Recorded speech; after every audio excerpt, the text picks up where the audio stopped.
Tens of thousands of people have flocked to cemeteries across the city to pay tribute to their ancestors on the first Ching Ming Festival after the city returned to normal. Many were happy that they could go in larger family groups for the first time in 3 years.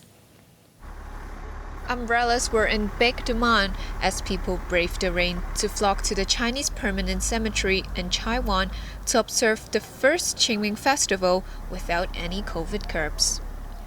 Those who went to sweep the final resting places of their ancestors brought along offerings, some of which were very heavy.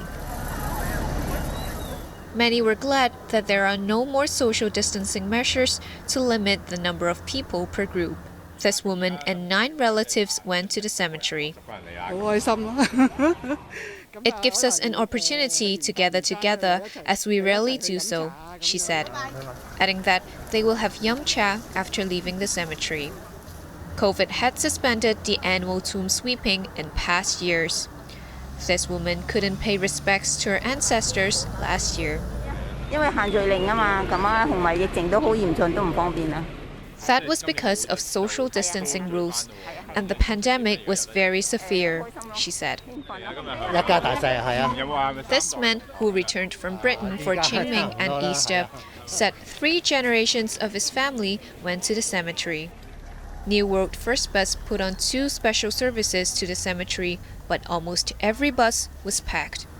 Many decided to go on foot instead, despite having to walk up a steep slope.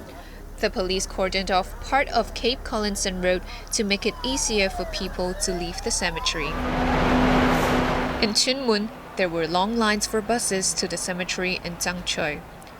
Staff were on hand to ensure a smooth flow of passengers taking the MTR-operated buses.